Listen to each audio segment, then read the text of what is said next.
नमस्कार, नेशन 24 में आपका स्वागत है। मैं नीरज। देखिए, अभी हाल में बिहार पंचायत चुनाव खत्म हुआ है और वार्ड पार्षद और मेयर और उप मेयर का चुनाव के लिए जो है सरकार और जो है चुनाव आयोग कमर कस चुकी है और लगातार उसकी समीक्षा की जा रही है। इसी क्रम में हम भी जो है नेशन 24 की टीम भी जो है पूरे बिहार के दौरे पे है और हर जगह जाके देख रही है, समीक्षा कर रही है कि आखिर चुनाव को किस ढंग से। आपको बता दें कि पहली बार चुनाव आयोग ने इस बार जनता के हाथ में चुनाव का बागडोर संभालने के लिए दिया है और वोटिंग जो है जनता के द्वारा की जाएगी मेयर और उप मेयर चुनाव के लिए। तो चलिए, अभी हम वार्ड नंबर 20 में पहुँचे और हमारे साथ वार्ड पार्षद रह चुकी थी स्वर्गीय सीमा सिंह जी, जो उनका बहुत दुखद है कि वो उनका देहांत हो गया। उनके जगह पे उनके प्रतिनिधि विनोद कुमार जी उनके कार्यभार को देख रहे हैं, संभाल रहे हैं और लगातार प्रतिनिधि के तौर पे विकास के कार्यों को बिना रोके निरंतर जारी रखे हुए हैं। तो चलिए हम इनसे बात करते हैं इनके पूरे वार्ड को लेकर और जानते हैं कि कितना काम, कितना विकास कर पाए हैं, कितनी दिक्कतों का सामना करना पड़ा है, जनता का कैसा इनको रिस्पांस मिला है। आपको एक खास बात बता दें कि लगातार 20 सालों से जो है ये वार्ड पार्षद रह चुके हैं। 3 टर्म विनोद कुमार जी खुद रह चुके हैं और 1 टर्म जो है स्वर्गीय सीमा सिंह रह चुकी हैं। तो चलिए अभी हम इनसे बात करते हैं और जानते हैं इनके पूरे 20 साल के टर्म को और जानते हैं कितना विकास, कितना प्यार बांट पाए और जनता इन पर कितना विश्वास करती है। नेशन 24 में आपका बहुत बहुत धन्यवाद है सर। मेरा पहला सवाल है कि लगातार 4 टर्म आप लोग यहाँ पे वार्ड पार्षद के तौर पे रहे हैं और अपने क्षेत्रों को विकास करने की बात कर रहे हैं। कितना काम और कितना विकास हो पाया? विकास यहाँ कुछ भी नहीं हुआ था पहले, आज़ादी के पहले। आज़ादी के बाद जब हम चुनाव जीत के आए तो सैकड़ों ऐसे सड़क था जो कच्चा था, नाला नहीं था, पानी रोड पे बहता था। हमने जब वार्ड पार्षद के रूप में चुन के आए तो मैंने पहला काम किया कि प्रत्येक वार्ड में सर्वे खुद मैं अपने से किया कि कौन सा सड़क कच्चा है, कहाँ नाला नहीं है। मैंने उस सड़क को नाला के साथ पक्कीकरण का काम शुरू किया। आज लगभग 300 सड़क हम बना चुके हैं, नाला लगा चुके हैं। 2-4 सड़कें राशि के अभाव में, जो सरकार के यहाँ से राशि प्राप्त होती है, ऊपर नगर निगम को नहीं आया है, जिसके कारण 2-3 सड़कें बची हुई है। वो भी मैं निरंतर प्रयास कर रहा हूँ कि 1 से 2 महीने के अंदर राशि उपलब्ध करा के उसको भी मैं बना दूँगा। ये आप बात कर रहे हैं विकास नगण्य होने की इस क्षेत्र में, उस वक्त की जब आप 2002 की चर्चा में हैं, जब आप जीत के आए थे। जी, 2002 से लेके मैं 3 टर्म 15 साल रहा हूँ और हमारा जलापूर्ति केंद्र पुनाई चक में नहीं था। जो हड़ताली चौक से पानी पुनाई चक की जनता को मिलता था, बहुत नगण्य मात्रा में मिलता था। मैंने अथक प्रयास करके, हमारी पत्नी का स्वर्गीय सीमा सिंह के अथक प्रयास के चलते पुनाई चक में जलापूर्ति केंद्र का निर्माण हुआ, जो आज कार्यरत है। पुनाई चक की जनता को पानी मिल रहा है। पानी तो ऐसा मिल रहा है कि फर्स्ट फ्लोर तक पानी जलापूर्ति केंद्र के द्वारा जा रहा है। बात करते हैं हम, माननीय मुख्यमंत्री जी का सपना था हर घर जल और पक्कीकरण, इस पे कितना काम हो पाया सर विगत? पक्कीकरण का काम लगभग 95% पूरा हो चुका है और नल जल योजना का जो काम है, जलापूर्ति केंद्र का निर्माण हो चुका है। पाइपलाइन बिछाने की ज़रूरत है और वो बिछ जाएगा, काम वो भी हो जाएगा। लगभग 50% काम हो चुका है। कोरोना काल के चलते थोड़ा डिले हुआ, कुछ अधिकारियों के चलते भी डिले हुआ और प्रेजेंट वार्ड पार्षद के निधन के कारण भी थोड़ा सा डिले हुआ। पुनः चुनाव जीतने के बाद, अगर मैं चुनाव लड़ता हूं तो मुझे जीतने के बाद मैं वो काम प्रारंभ करूंगा।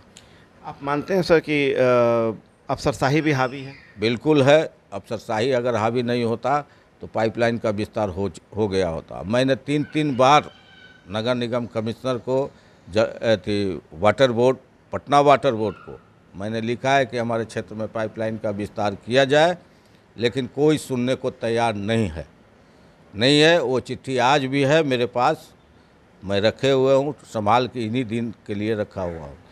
तो इस सब चीज़ों की जो अफसरशाही के कारण जो दिक्कतें आती हैं, क्या इसको आपके वोट बैंक पे भी असर पड़ता होगा? लोग भी आपके पास पहुँचते होंगे, क्योंकि लोग को तो सब बातें समझ में नहीं आती है, जो पेपर वर्क होता है। देखिए, जनता सब बात नहीं जान पाती है। मैं उनको समझाता हूँ कि मैंने लिखा है। देखिए, आज जो जलापूर्ति केंद्र बना, यहाँ की जनता बरसों से मांग था विधायक से, एमपी से, सरकार से, लेकिन कोई करा नहीं पाया, कोई करा नहीं पाया। इतना देर से एमपी विधायक हमसे पहले भी लोग थे, उनसे भी मांग था। हम लोग भी कहते थे कि भाई पानी वाला थी, पहले बोलते थे, आज हम लोग उसको शुद्ध भाषा में बोलते हैं जलापूर्ति केंद्र। उस समय कहते थे कि पानी वाला टंकी लगा दीजिए ना विधायक जी, बड़ी दिक्कत हो रहा है। लेकिन हाँ हाँ कहते थे, कोई नहीं। 10 विधायक आए और गए, 10 एमपी आए और गए, कोई नहीं लगा पाया। जो हम लोग के कार्यकाल में वो काम पूरा हुआ। आप मानते हैं कि अब लोग जागरूक भी हो चुके हैं? बिल्कुल जागरूक है, एकदम जागरूक है। जो भी काम बचा हुआ है उसके लिए हम लोग प्रयासरत हैं और आगे भी रहेंगे। आपके पास जब लोग समस्या लेके आते हैं तो वो समस्या कैसी कैसी होती है और उसके निदान करने, चूँकि आप वर्तमान में हैं अभी, तो उसके निदान कैसे कर पाते हैं? ये बहुत सा समस्या है, हजारों तरह की समस्या आता है। किसी का रोड नहीं है, कोई चेंबर टूट गया, किसी का नाला टूट गया, कोई लड़ाई झगड़ा हो गया, माने बहुत तरह की बात है। पारिवारिक झगड़ा से लेकर दुनिया, माने हजारों तरह। उसका समाधान हम लोग कोशिश करते हैं कि अपने माध्यम से कर दे, लोग आपस में लड़े नहीं। अगर किसी का चेंबर टूट गया है तो कोशिश करते हैं कि नगर निगम जाएगा तो कम से कम 6 महीना लगेगा, 1 साल लगेगा। क्या कि अधिकारी तो जानते हैं कि साहेब लोग होते हैं, जनप्रतिनिधि तो भाई जनता के साथ रूबरू रोज़ होना है। रोज़ साहब के पास जाइएगा, जाएगी जनता तो बोलेगी हाँ अच्छा ठीक है देख लेंगे, इंजीनियर को भेज देंगे, सुन के बाद रह जाएंगे। हम लोग कोशिश करते हैं कि चलो भाई अगर 1000-2000 अपने पॉकेट से भी लगता है तो लगा के इसको बना दो कि उनको सुविधा हो जाए। हम लोग का सोच यही है। अगर आज नगर निकाय का चुनाव नहीं होता तब पटना अभी जो स्थिति में है वो 20 साल पीछे रहता। मैं सभी वार्ड की बात करता हूँ, वार्ड पार्षद तत्पर रहता है तो कुछ काम होता है, इंजीनियर सुनता है, अदरवाइज कान में ठेपी लगा के बैठा रहता है। मतलब उन्हें जनता से कोई मतलब नहीं? कोई मतलब नहीं, उनकी अपनी सैलरी से मतलब है, उनकी अपनी राजशाही से मतलब है। जनता वार्ड पार्षद ऐसा गली गली थोड़े कभी घूमता है। चलिए, एक बहुत बड़ी बातों से सामने रख रहे हैं विनोद कुमार जी, जो वर्तमान में यहाँ प्रतिनिधि के तौर पे कार्यरत हैं वार्ड नंबर 20 में। एकदम स्पष्ट और सही ढंग से बात कर रहे हैं और ओरिजिनल बात कर रहे हैं कि अब अक्सर लोगों को कोई मतलब नहीं है, विकास हो नहीं हो, क्या हो नहीं हो। यदि नल टूटा है तो वो टूटा ही है, चैम्बर खुला है तो खुला ही है, पानी नहीं पहुँचना है तो नहीं पहुँचना है। जैसा इनका कहना है कि ये लगातार गुहार लगाते रहते हैं पर उस पर कोई भी उनके कान में जू नहीं रखता है। उनको सिर्फ अपने सैलरी से मतलब है और अपने AC चैम्बर से मतलब है, उनको विकास से कोई मतलब नहीं है। जबकि माननीय मुख्यमंत्री से लेके माननीय प्रधानमंत्री तक विकास के लिए लगातार चिल्लाते रहते हैं, लगातार बोलते रहते हैं, लगातार आश्वासन देते रहते हैं और जनता के बीच भी जब जाते हैं तो उनसे वो कहते हैं कि हर हालत में विकास होना है, हर हालत में विकास हर घर तक पहुंचना है। चलिए हम अगला सवाल में आते हैं सर, कि जब आप दौरा कर रहे हैं, जनता के बीच जा रहे हैं, चूँकि चुनावी माहौल आ चुका है, लगभग 2 से 3 महीना के अंदर चुनाव होना तय है, तो पहले से लोग अपने अपने क्षेत्र में अपने अपने लोगों के बीच जाना तय करते हैं। आप जब जनता के बीच जा रहे हैं तो आखिर कैसा रिस्पॉन्स आपको मिल रहा है? जनता को क्या कह रही है? जनता बिल्कुल सही कर रही है। कई वो सीधे हम लोग को वार्ड पार्षद हमको नहीं बोलता है, जनता बोलता है मुखिया जी कि मुखिया जी आपने जो किया है उसका मेहनताना हम लोग देंगे, निश्चित रूप में आने दीजिए चुनाव, समय आएगा आपको पता चल जाएगा कि आपने जो काम किया है। मुझे नहीं लगता है कि कोई भी पार्षद पहले आया होगा जो काम इस तरह का किया होगा। गली गली रोज़ घूमते हैं आप, रोज़ सफाई कराते हैं, सड़क बनाते हैं, नाला बनाते हैं, जिसकी जो समस्या होता है आप दूर करते हैं। विधायक MP तो आज तक कोई जनता की आवाज़ है, कोई पूछने तक नहीं आता है।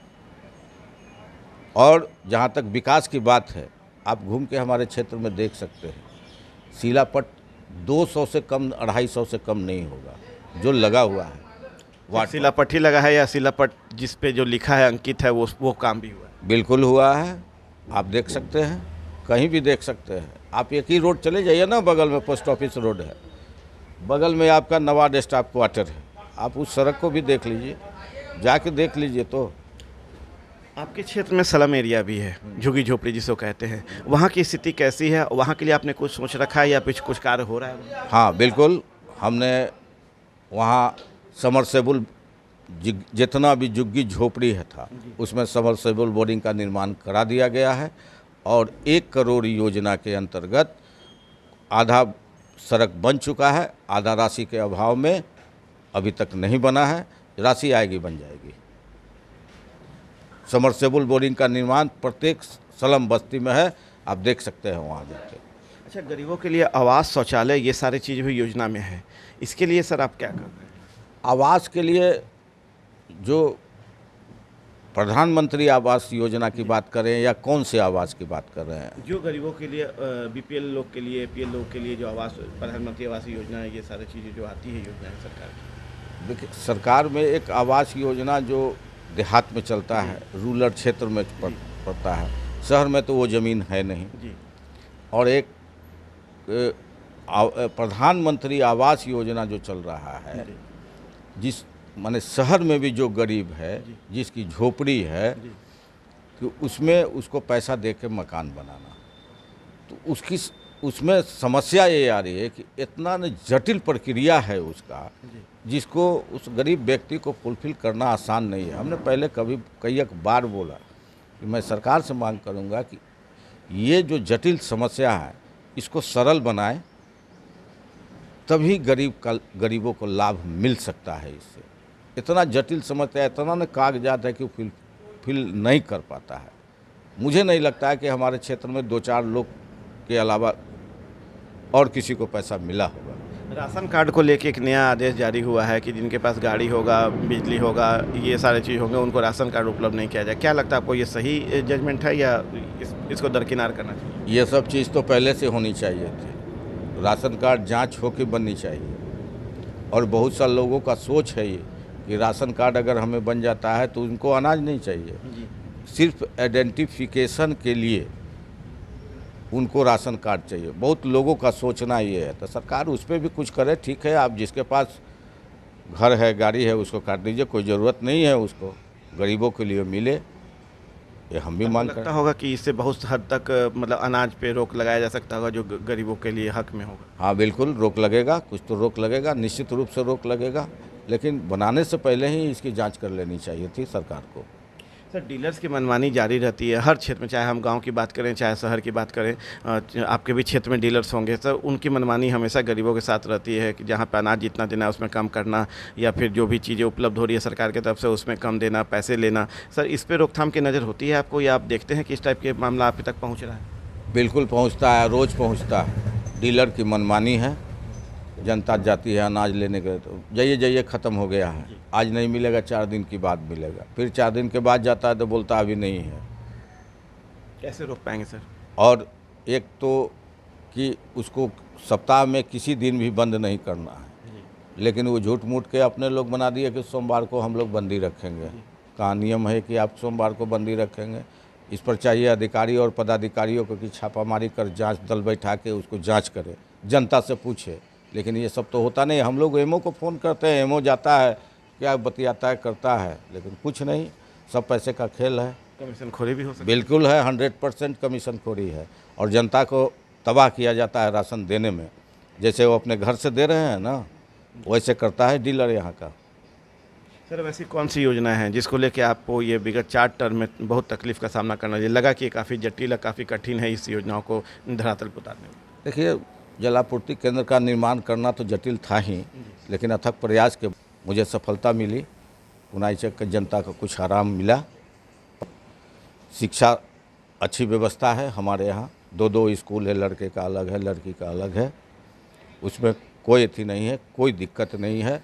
कुछ सड़कें ऐसी हैं जिसको बनाना अति आवश्यक है, वो भी थोड़ा जटिल समस्या है, और सीवरेज का समस्या कुछ है जो कि समाधान अगले टर्म में होगा। सामुदायिक भवन, जैसे कि बहुत गरीब लोग के जब कन्याओं का विवाह के लिए होता है तो उसमें उनको जगह की कमी होती है, तो क्या आपके क्षेत्र में भी सामुदायिक भवन, वैसा विवाह स्थल ऐसा कुछ भी है या बनाना है? सामुदायिक भवन एक पंचायत भवन है पुनाईचक में, ये जहाँ की शादी ब्याह होता है, एक है, बाकी प्राइवेट है, सरकार की तरफ से कोई नहीं है, कोई नहीं है। सर, मेरा अंतिम सवाल है, जीत के आने के बाद पहली प्राथमिकता आपकी क्या होगी अपने क्षेत्र के लोगों के लिए? देखिए, जो भी समस्या होगा, जीतने के बाद जो भी समस्या होगा, जो जटिल समस्या है उसका समाधान मैं पहले करूंगा, और जीतने के बाद पानी वाला पाइप जो बिछाना है उसको मेरा पहला लक्ष्य है कि मैं उस काम पर निश्चित रूप से 2 से 3 महीने के अंदर पूरा कराऊंगा। और मैं अभी वार्ड पार्षद नहीं हूँ तो अधिकारी सब भी सुनते नहीं हैं, जी। अधिकारी सुनते नहीं है, कान से बोलिए वो कान से निकालते हैं, समझे ना। दिक्कत और परेशानी हमारे साथ ये आ रही है, और जीतने के बाद मैं बैठ जाऊंगा उनके ऑफिस में, कहूँगा काम नहीं कीजिएगा तो मैं उठूंगा नहीं, 100-200 जनता को और बुला लूँगा और धरना प्रदर्शन वहीं कर देंगे, तब तो सुनेंगे। मतलब आप कमर कस चुके हैं कि जीत के बाद आंदोलन को तेज करेंगे। अरे एकदम आंदोलन तेज करेंगे, अधिकारी और पदाधिकारियों के खिलाफ आंदोलन तेज करेंगे, और उनके कार्यालय में मैं धरना पर बैठ जाऊंगा, शांतिपूर्ण धरना पर। मतलब मान के चलें कि ward number 22, I love ward number 22 लोग कह सकते हैं आपके क्षेत्र के लोग। 20 वार्ड Sorry, नंबर 20, हाँ। हाँ, वार्ड नंबर 20 जी, वार्ड नंबर 20 को आई लव वार्ड नंबर 20 कह सकते हैं। बिल्कुल कह सकते हैं। मैं इतना काम करता हूं कि विरोधियों को, विरोधी मैंने कुछ, हम क्या कहें अपने मुंह से, विरोधी को कुछ एक भाषा नहीं निकलता है कि उन्होंने ऐसा किया है, उन्होंने घूस लिया है, उन्होंने वसूली किया है। आरोप प्रत्यारोप तो जारी है। वो हाँ, वो तो रहेगा, वो तो जन्मसिद्ध उसका अधिकार है। 5 साल में 2 महीना पहले निकलेगा और जनता से कहेगा। आज भी तो जनता बोल रही थी, आया बोला कि मीटिंग करा दे, कहीं कि जाइए आप मीटिंग क्या करा दे, 5 साल में 2 महीना निकलिएगा, आपको मीटिंग करा दे, आपको वोट मिल जाएगा, हमें फुर्सत नहीं है। एक जनता हमसे बोल रहे थे कि ऐसा ऐसा बोल रहा था। चलिए, आप चूँकि दौरा कर रहे हैं इसलिए लोग के सामने ये बातें सामने बिल्कुल दौरा कर रहे हैं, रोज़ मैं 5 साल दौरा करता हूँ, जाड़ा गर्मी बरसात कुछ भी हो, कुछ भी हो, मैं 6 बजे वार्ड में निकलता हूँ, पूरे वार्ड का भ्रमण करता हूँ, जहाँ जो समस्या आता है उसका समाधान मैं करता हूँ। अंतिम सर, हमारे चैनल के माध्यम से अपने वार्ड के क्षेत्रों को क्या संदेश देना चाहिएगा?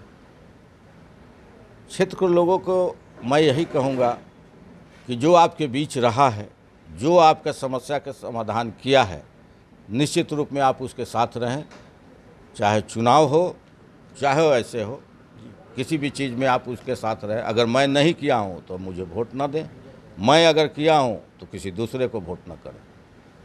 तो अभी आप सुन रहे थे वार्ड नंबर 20 से विनोद कुमार जी, जो प्रतिनिधि के तौर पे कार्यरत है यहाँ पे और लगातार अपने क्षेत्र को विकास करने के लिए कमर कस चुके हैं। इनका ये भी कहना है कि यदि हम जीत के आते हैं तो उसके बाद हम अधिकारियों को छोड़ेंगे नहीं, उनके कार्यालय में हम धरना पे ही बैठ जाएंगे, जो योजनाओं पे वो मतलब नज़रअंदाज करेंगे और उन योजनाओं को यहाँ पे नहीं पहुँचाने का काम करेंगे। उसके लिए मुझे जो करना पड़ेगा हम वो करेंगे, पर अपने क्षेत्र, अपने वार्ड 20 में विकास के लिए जो भी कमर कसना पड़ेगा वो हम करने के लिए तैयार हैं।